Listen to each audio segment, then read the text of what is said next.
I went to Scarefest in Lexington, Kentucky, and let's talk about it. So the first person that I met on Friday was none other than Dick Warlock from Halloween 2. He played Michael in that film. I'm a big Halloween 2 guy. I love his portrayal of Michael. So I had to meet him as soon as he was announced for this convention.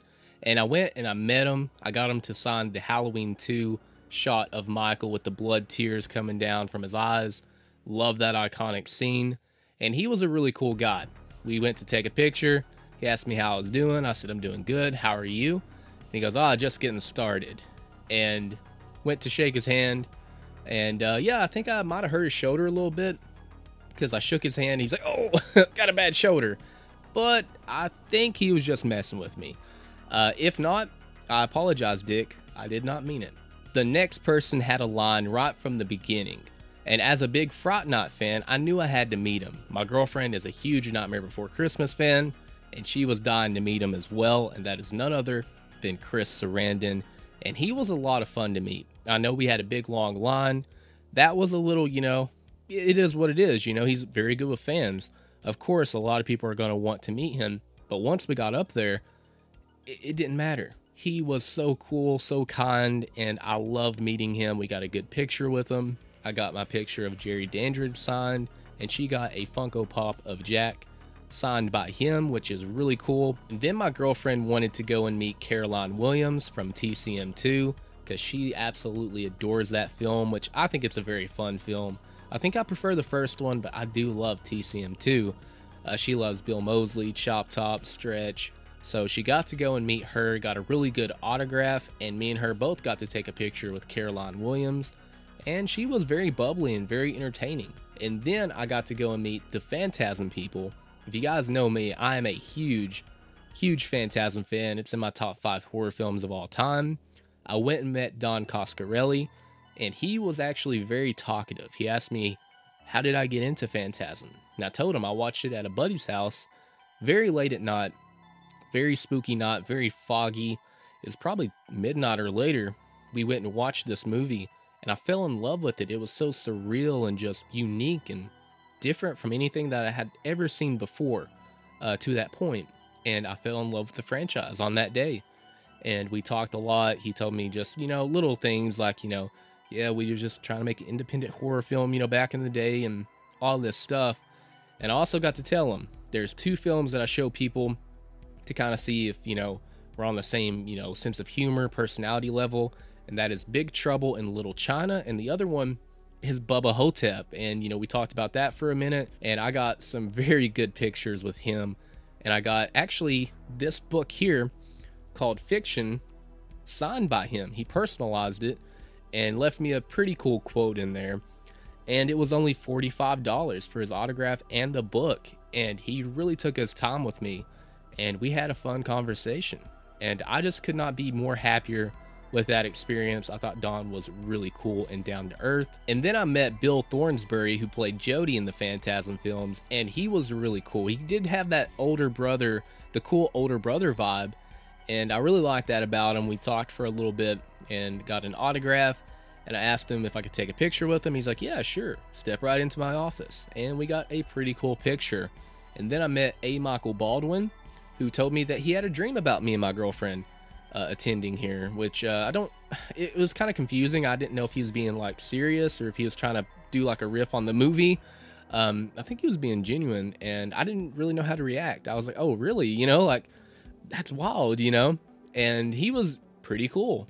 Got to talk to him for a little bit and got an autograph, and we took a picture together. And then it was time to meet Reggie Bannister, and let me tell you, he is just like he is in the movies. He's very cool, very calm, collected, very just, he is like his character in the movie. I'll just say that.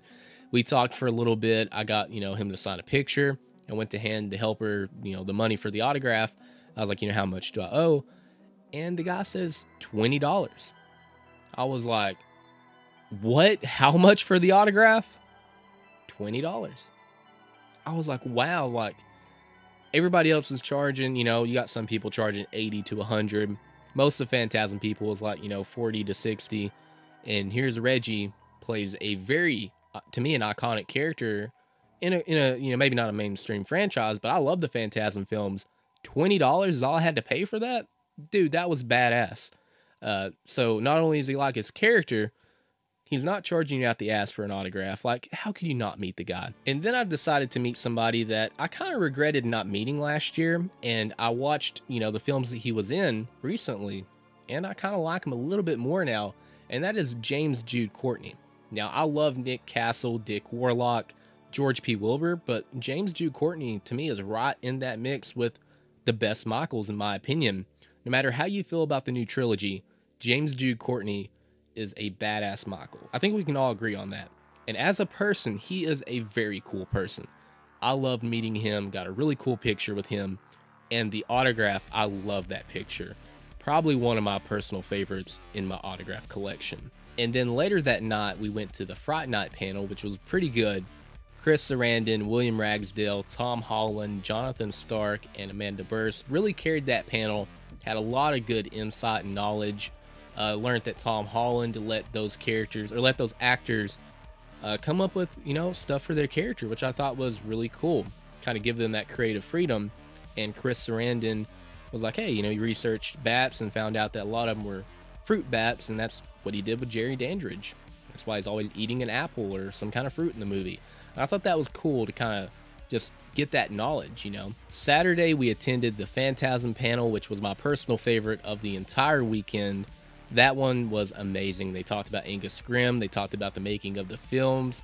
It even got to the point where the actress who played Rocky, Gloria Lynn Henry, got emotional talking about the fans and how much the support means. And that got me emotional too. Like, they just are down-to-earth people, and I just adore the movies, and I adore them. It was special, man. That panel was so good. We even got a really cool story from Reggie talking about racing cars in the 60s in town, and talked about, yeah, the police didn't care, man. We just saw them go right by, and we was like, far out, And it was just cool hearing him talk like that. Just like he pulled Reggie from the movie. It was so cool. That was my personal favorite panel. After that, we went to a YouTuber panel that had Killjoy Jake and Slash and Cast. That was pretty fun. And then me and my girlfriend, we both agreed, let's go meet Rocky. She was very fun, very just full of energy. We helped her actually look for her lipstick because she lost it, and talked for a long time. I got a really cool picture of Rocky autographed, and my girlfriend got a cool Phantasm shirt from her. And for the main event, Sunday, I had a photo op with the Phantasm people and the CUDA. That car looked sharp in person. Bill Thornsberry, who played Jody, said, hey, step right into my office. And we got a really cool picture, even though I didn't know what to do with my hands. I look a little awkward, but I was over the moon with that picture. And for the main event, me and my girlfriend went and took a picture with Matthew and Skeet. That was a lot of fun. It was a long line, a very long wait, but they were very personal in the short amount of seconds that we had interacting with them. Made us feel like $1 million. So can't say enough nice things about those guys. I also picked up a few things while I was down there at Scarefest. I got this Halloween Trilogy 4K Steelbook. Could not find it anywhere, but I found it there and knew I had to grab it. Same thing with this Pumpkinhead Steelbook. Love the way this one looks. Looks gorgeous. And then I got this cool Evil Ash Funko Pop to go along with my Army of Darkness Funko Pop that my girlfriend got me. So that was a lot of fun. They had these collector cards, these trading cards that you could find all throughout the venue that me and my girlfriend went absolutely crazy and got a lot of cool ones. Overall, I'm very happy with this experience with Scarefest this year. I went into it with a lot more knowledge, more of a game plan than last year, but there were some controversial things that happened. Some people in the group said that the staff was being rude. I personally didn't experience that. The only negative thing I had to say is that we got pushed to the back of the line for the Halloween panel for no reason. I don't think they knew what line was what. And by the time they're like, hey, Halloween panel, VIP, we went in there, the whole entire room was filled. So we kind of got screwed out of that. But I can't let that one thing ruin an overall just great weekend. I got to meet so many cool people, and I wouldn't trade it for the world.